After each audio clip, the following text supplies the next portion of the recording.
Sekarang pertanyaannya, apakah orang jadi DPRD ini berpahala?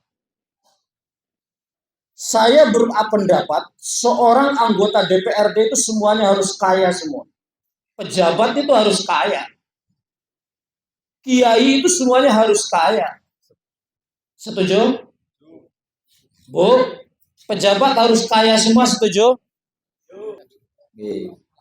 Bismillahirrahmanirrahim. Alhamdulillahilladzi أنزل الشريعة الإسلامية رحمة للعالمين وأصلح بها كل المخلوقات بمقاصدها وأسرارها الكمالية وأشهد أن لا إله إلا الله وحده لا شريك له وأشهد أن محمدا عبده ورسوله صلوات الله وسلامه عليه وعلى من تبعه وعلى آله وصحبه أجمعين ومن تبعهم بإحسان إلى يوم الدين أما بعد. Wonten ngersane para alim, para masyayikh, para asatidz, para pejabat DPRD, baik yang sudah berkeluarga, beristri dua ataupun yang masih jomblo, semuanya yang saya hormati. Khususnya yang saya hormati adalah senior saya, guru saya, sahabat saya, Kiai Haji Haijul Ma'arif, yang begitu ganteng, tampan, mempesona. Semoga beliau tetap sehat walafiat, panjang umur, amin Allahumma amin.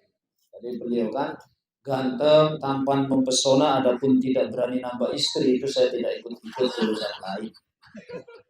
Nyuwun sewu punya istrinya ada di sini ya. Bukan didoain, memotivasi. Kalau doain nanti saya kewalak sama Kiai Marzuki. Doain mantunya kok yang gak baik-baik. Bapak-bapak, ibu-ibu, semua yang hadir, mohon maaf tidak bisa saya sebutkan satu persatu. Jadi saya baru tahu detik ini saat ini bahwa anggota DPRD Jepara itu orangnya yang laki-laki ganteng-ganteng, tampan, mempesona, tapi sayang masih banyak yang jomblo. Kita tepuk tangan dulu untuk anggota yang masih pada jomblo-jomblo. Kalau saya jadi anggota DPRD jomblo, lebih baik mengundurkan diri saya dari anggota DPRD. Percuma jadi anggota DPRD. Untuk apa duitnya? Atau kalau saya jadi ketua DPRD seganteng Gus Haijul, kayak beliau ganteng tampan, istri saya tidak akan satu. Percuma kegantengannya.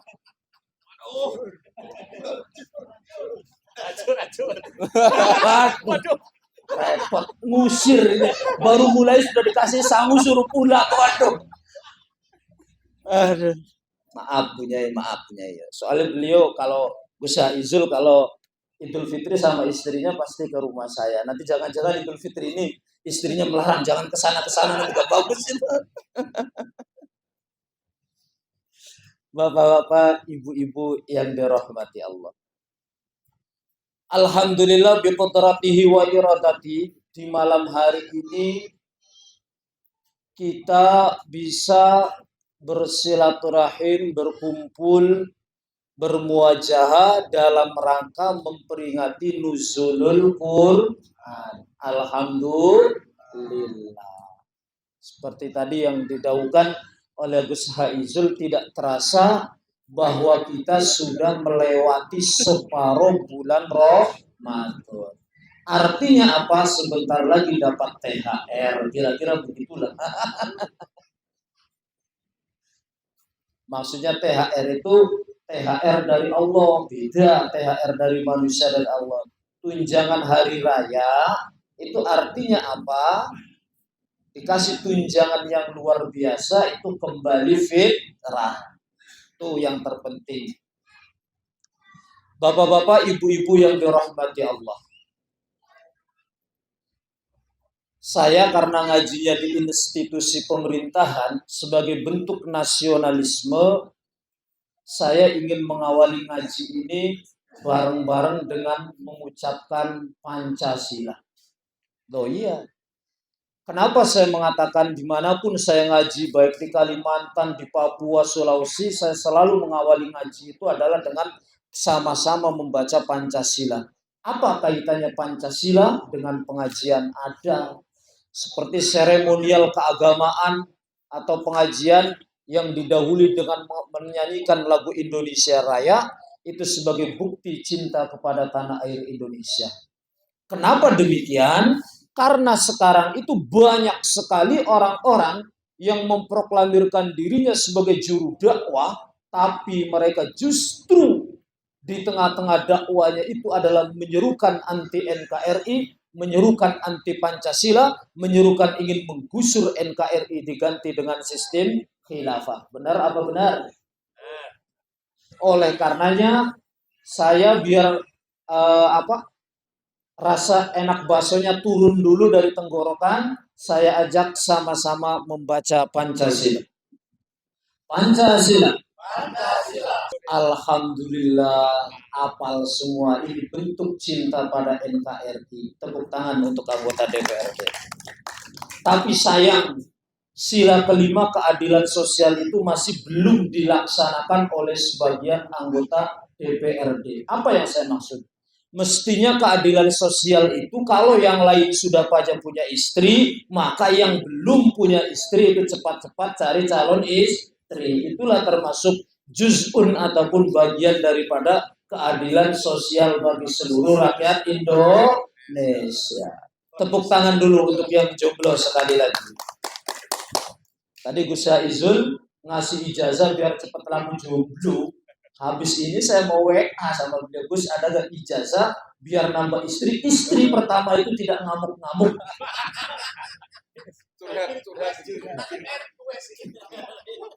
Bukan request, memberi inspirasi kepada bapak-bapak ini. Karena saya tahu dunia DPRD sebenarnya banyak yang ingin nambah istri tapi takut sama istri yang pertama.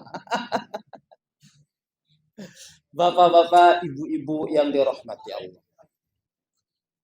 Kita kembali dalam pembahasan nuzulul Quran. Melalui kesempatan ini, ada sebuah nilai filosofi daripada diturunkannya Al-Quran. Apa itu? Ini. Saya berpendapat, seorang anggota DPRD itu semuanya harus kaya semua. Pejabat itu harus kaya. Kiai itu semuanya harus kaya. Setuju? Bu, pejabat harus kaya semua, setuju? Kiai harus kaya semua, setuju? Tokoh masyarakat harus kaya semua, setuju? Setuju. Yang tidak boleh itu adalah menjadikan jabatan untuk alat menumpuk kekayaan. DPRD punya unit usaha di luar kantor, sah, bagus, biar dia punya kemapanan ekonomi, punya kemajuan dalam bidang ekonomi untuk mensejahterakan masyarakatnya. Kiai punya unit usaha sehingga punya kemapanan ekonomi, bagus, sehingga untuk membangun bisa membantu para fakir miskin. Ini adalah landasannya, bro. Kenapa demikian? Allah Subhanahu wa ta'ala memberi mukjizat kepada para nabi itu sesuai yang dibanggakan oleh umat waktu itu. Pertama, Nabi Isa. Kenapa Nabi Isa itu dikasih mukjizat yang mirip ilmu perdukunan, bisa menyembuhkan apapun penyakitnya? Bukan Ibu Ida Dayak yang lagi viral, bukan. Orang buta disentuh sama Nabi Isa langsung dan seterusnya. Orang penyakit apapun bisa disembuhkan sama Nabi Isa. Kenapa? Karena pada waktu itu umatnya Nabi Isa sangat membangga-banggakan ilmu perdukunan. Jadi bagaimana biar Nabi Isa disegani, Nabi Isa ditakuti oleh kaumnya, maka Nabi Isa dikasih mukjizat yang mirip ilmu perdukunan. Sehingga zamannya Nabi Isa seandainya ada pemuda walaupun gagah ganteng, tampan mempesona kayak Gus Haijul, seandainya zaman itu tidak bisa ilmu perdukunan, itu susah nyari istri. Karena idaman gadis-gadis waktu itu adalah pemuda yang ahli ilmu perdukunan. Yes. Bergeser lagi. Zamannya Nabi Musa. Kenapa kok Nabi Musa mukjizatnya dikasih tongkat yang dilempar bisa menjadi ular raksasa? Karena zaman itu umatnya Nabi Musa, Fir'aun dan bala tentaranya adalah mengagungkan ilmu-ilmu sihir. Jadi saat itu anak muda yang tidak punya ilmu sihir itu nggak ada harganya itu. Jadi hinaan, jadi bully. Di mata cewek deketin lah, ngapain lo deket-deket gue, lo kagak bisa sihir. Nah zaman segitu. Makanya Nabi Musa diberi mukjizat yang sekilas mirip seperti ilmu sihir. Oleh karenanya, nanti tadi kembalinya, kenapa seakan DPR harus kaya, kiai harus kaya. Begitu Nabi Muhammad diutus di tengah-tengah kaum jahiliyah, saat itu bangsa Arab sedang membangga-banggakan sastra. Makanya istilah ada sastra jahiliyah. Ada itu kalau di sastra jahiliyah. Dulu saya ada punya teman jurusan sastra itu, dia nulis doktornya itu bidang sastra jahiliyah. Jadi zaman itu orang jahiliyah itu sastranya top-top. Oh, andainya gadis-gadis Jepara, barangkali mungkin ibu-ibu DPRD Jepara saja, seandainya waktu itu mendengarkan sastra-sastra jahiliyah, itu bisa kelpek-kelpek, bisa berpaling dari suaminya. Saking dahsyatnya sastranya orang jahiliyah waktu itu. Oleh karenanya, salah satu mukjizat Nabi Muhammad waktu itu adalah diturunkanlah Al-Quran. Kenapa? Untuk mengalahkan semua sastra-sastranya orang jahiliyah waktu itu. Kehebatan pujangga-pujangga sastrawan jahiliyah tidak ada satupun yang mampu menandingi keindahan gubahan susunan kata Al-Quran. Itu. Jadi ini kenapa kok salah satu mukjizat Nabi Muhammad itu Al-Quran? Karena kosakata susunan katanya, gubahan kalimatnya itu sama sekali tak tertandingi oleh sastra-sastra jahiliyah waktu itu. Ini makanya saya katakan, dulu dalam sejarah beredarnya Islam, dakwah Islam sama begitu. Karena waktu itu umatnya mengagungkan sihir, maka mukjizat Nabi Musa seperti maka itu yang ingin saya katakan. Maka kita pun hidup di era sekarang ini yang mana masyarakatnya sudah hedonis, yang mengagungi kemewahan harta, yang mengagungi kemewahan gaya hidup. Maka kalau ingin jadi pejuang, penegak keadilan, ingin jadi juru dakwah, maka kita pun harus jadi orang kaya. Coba, kalau ada orang yang tidak mau ibadah, orangnya kaya raya, kita orang miskin, pasti kita akan dicemooh. Ngapain lo kamu jadi ngajak-ngajak kita, kamu aja hidupnya miskin? Nah, tidak ada harganya. Makanya dia saya katakan, kalau jadi kiai sekarang harus kaya, kalau tidak kaya nanti malah disepelekan. Jadi DPRD ini membangun, menegakkan keadilan dan kesejahteraan, harus kaya DPRD. Biar jangan dipandang sebelah mata oleh masyarakat yang ingin kita bangun. Umpama gini, kita bangun perekonomian kita bangun kesejahteraan kita. Kata masyarakat, alah Pak DPRD kamu aja miskin ngomong apa? Tapi itu, jadi silakan menjadi DPRD dan menjadi orang kaya, tapi jangan menggunakan jabatan itu untuk alat menumpuk kekayaan. Jadi kiai, silakan menjadi orang kaya, tapi jangan menggunakan profesi kiai itu untuk menumpuk kekayaan. Kalau pengen duit ya punya warung. Ya kayak saya aja punya warung, jualan es, jualan gorengan sama santri gitu. Itu kayak Gus Haizul punya travel begitu. Jadi itu yang saya katakan. Inilah yang tadi saya kembali. Karena sesuai waktu itu mukjizat, Nabi itu adalah sesuai yang dibanggakan oleh masyarakat saat itu. Cukup apa sudah? Saya bahasanya bukan cukup apa terus, cukup apa sudah. Lanjut. Sekarang pertanyaannya, apakah orang jadi DPRD ini berpahala? Saya jawab, bisa berpahala, bisa dosa. Orang jadi pejabat bisa berpahala, bisa dosa. Sebuah jabatan entah DPR atau DPR RI, entah DPR provinsi, entah daerah, bupati atau gubernur, itu bisa menghasilkan pahala, bisa menghasilkan dosa. Qaidah fikih berujar, lil wasail hukmul maqasid.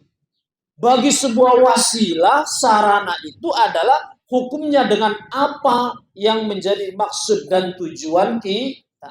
Oke. Kita jadi anggota DPRD ini adalah sarana. Bismillah. Saya jadi anggota DPRD dengan niat ingin membantu, mensejahterakan, membangun kehidupan masyarakat Jepara lillahi ta'ala. Itulah yang berpahala. Beda kalau niatnya saya niat belum jadi, masih baru balon bakal calon, baru foto-foto dipasang pinggir jalan, fotonya edit yang banyak jerawatnya biar glowing. Saya niat menjadi bakal calon DPRD biar nanti para janda-janda yang cantik itu terpesona kepada saya. Sudah lain itu. Insya Allah di sini nggak ada ya. Nggak ada. Itu adanya di film Indosiar. Atau nggak ada bedanya. Nah, itu apa? Ini tergantung nih, ya belum apa. Saya akan nyalon jadi DPRD. Nanti kalau terpilih saya akan main perempuan, saya akan korupsi. Itu belum apa-apa sudah dapat Itu makanya yang saya katakan. Tadi kita mempunyai sebuah jabatan, itu bisa berdosa atau bisa berpahala, tergantung niat, maksud, dan tujuan. Nah, jadi luar biasa. Kita ibadah. Kita beribadah melalui berbagai lini. Jadi sudah jelas. Tapi kalau niatnya bagus, baru permulaan saja, baru bakal calon, bismillah, saya niat akan positif lah maju, bertarung, atau yang sudah terpilih, kembali calon dengan niat lillahi ta'ala, untuk memperjuangkan hak-hak masyarakat, membangun daerah, ini walaupun nanti tiap bulan dapat gaji, itu urusan lain.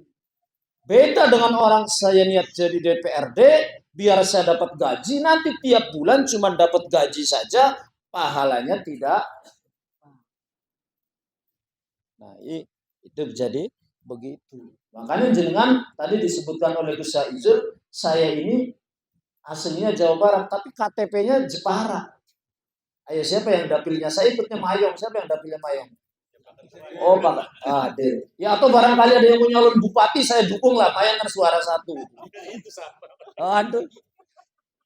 Kalau saya nyalon jadi guru spiritualnya saja.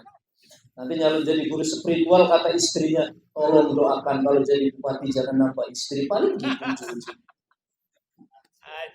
Karena paling beresiko itu ya ibu-ibu nun sewu ya. Saya anjurkan, kalau cari suami itu menurut saya jangan ganteng-ganteng, apalagi kalau yang pejabat itu beresiko. Pada ketawa semua ini, kayaknya pengalaman ini saya. Tapi tak sawang-sawang yang ketawanya kenceng kurang ganteng lah. Bapak-bapak, ibu-ibu yang dirahmati Allah. Itu tadi fungsi. Al-Quran diturunkan itu adalah rahmatan lil alamin. Artinya rahmatan lil alamin itu apa? Itu buat untuk semua manusia. Al-Quran itu diturunkan itu bukan untuk orang Islam, bukan. Nyatanya Al-Quran itu diturunkan justru di tengah-tengah orang non-muslim alias orang kafir. Menandakan apa? Al-Quran itu diturunkan untuk semua manusia. Maksudnya apa? Dzalikal kitabu la raiba fihi hudan lil muttaqin. Enakan enggak suaranya? Bu, suaranya enakan enggak? Enakan mana dengan yang tadi yang Kori? Kalau bilang enggak enakan saya pulang sekarang juga. Tapi yang jujur, kalau asli suara saya nggak enak ya bilang nggak enak. Karena lagi Ramadan bohong nanti dosanya diperlipat.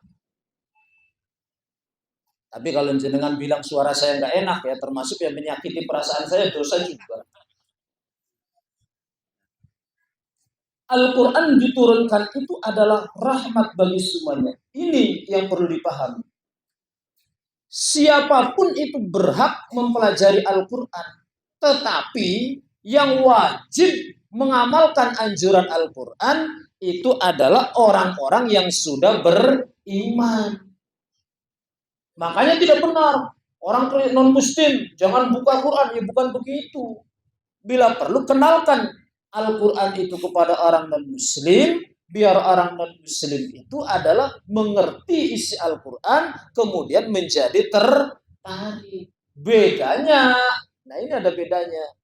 Kalau orang belum non-muslim, kewajibannya untuk percaya dulu kepada Al-Quran, kepada Allah dan Rasulullah. Kalau kita yang sudah beriman, menjadikan Al-Quran ini sebagai pedoman hidup sehari-hari.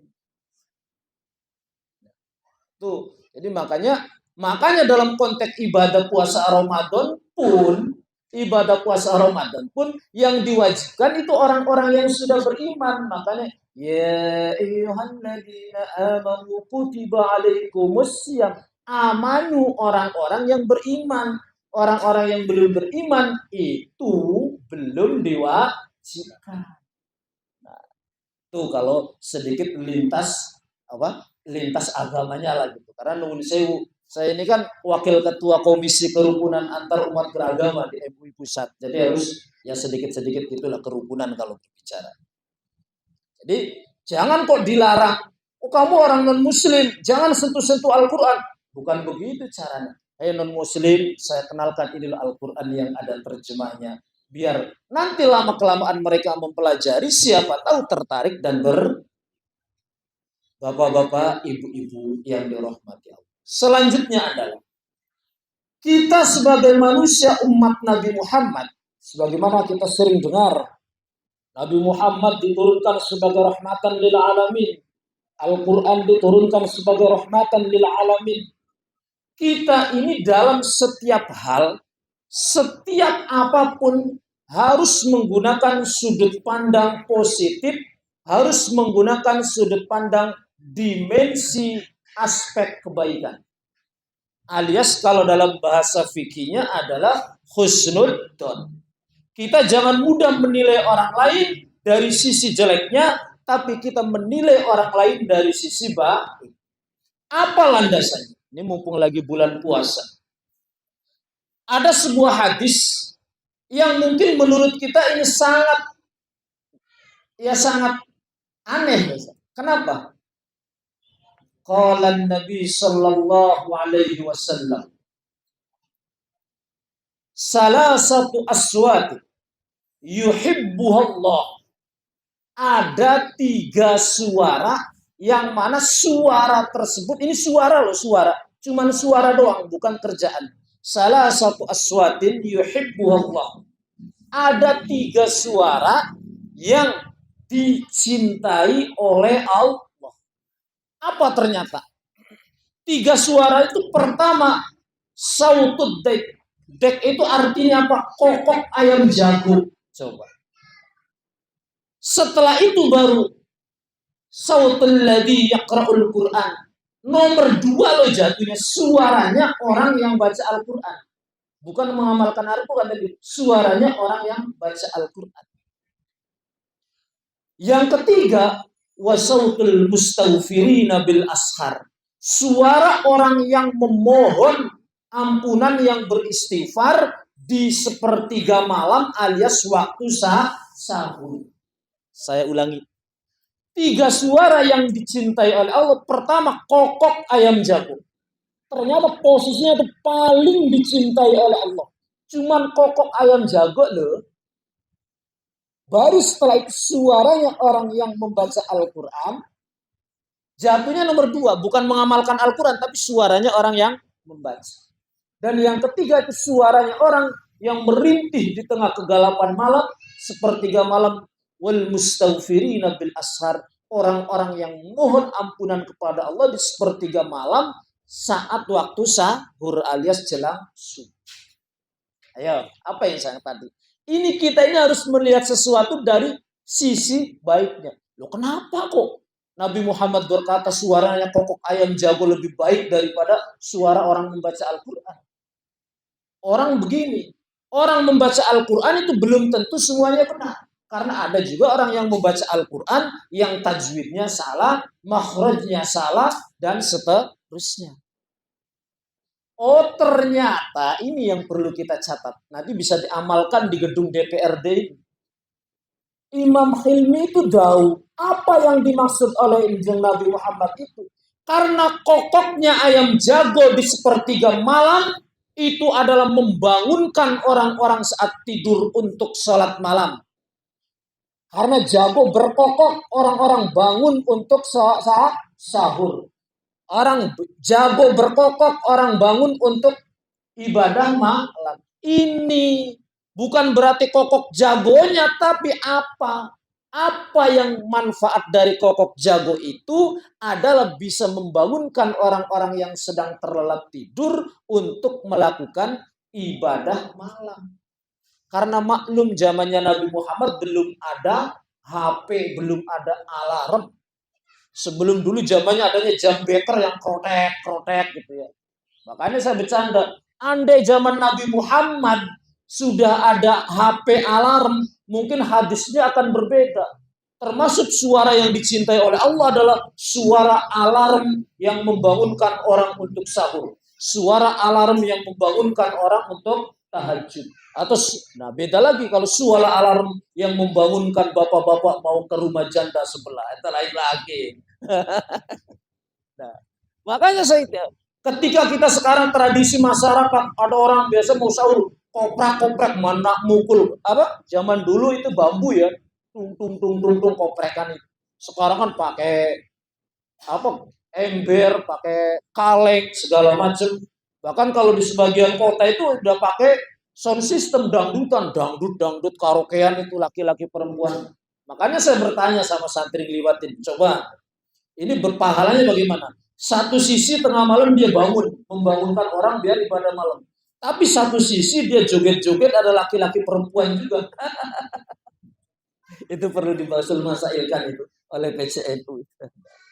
Apa yang ingin saya katakan? Ini loh yang ingin saya katakan. Dengan menyebut hadis tadi bahwa hanya seekor kokok ayam jago ternyata dicintai oleh Allah. Kenapa? Karena faktor dari sisi kebaikan itu yang ditali. Begitulah kita kira kurang lebih kita dalam menjalankan tugas ini di dalam tugas keseharian kita. Oh mungkin pimpinan kita melakukan ini, jangan dilihat itunya, tapi ada sisi positif tujuan yang dihasilkan. Oh mungkin ketika pimpinan itu mengajak nuzulul Quran, nah kita lihat nilai positifnya. Oh ternyata biar kita ini menjadi orang yang bertakwa. Tadi Gus Haiz menyebutkan anggota DPRD 50 Gus ya. Di belakang kita ini musola ya. Nah anggotanya 50 tapi saya lihat-lihat musolanya ini kecil. Pertanyaannya, kira-kira kalau semua berjamaah ini muat tidak? Atau jangan-jangan yang jamaah cuma seperempat? Enggak, ahli-ahli ibadah. Atau di dalam ada lagi musola? Oh, yang muat ini, muat. Saya percaya semuanya ahli ibadah ini kan wajah-wajah ahli ibadah semua. Ya termasuk ibadah itu kan menyantuni janda-janda yang cantik-cantik itu kan ibadah. Ya maksudnya janda cantik yang punya anak yatim. Jangan seudon dulu, baru tak bilangin. Nah itu termasuk ketika ada anggota DPRD yang menyantuni janda cantik, jangan seudon dulu. Oh ternyata yang disantuni itu adalah anak yatimnya. Begitu ibunya ini. kalau ketua DPRD menyantuni janda cantik jangan cemburu dulu. Oh ternyata yang disantuni itu adalah anak yatimnya. Bukan melindungi beliau, bukan. Cuma lagi mengajari legowo. Nah itu. Jadi betapa Allah Subhanahu wa Ta'ala itu jadi melihat kita itu dalam mengajak kita untuk melihat sesuatu itu dari sisi kebaikannya. Saya kira cukup sekian.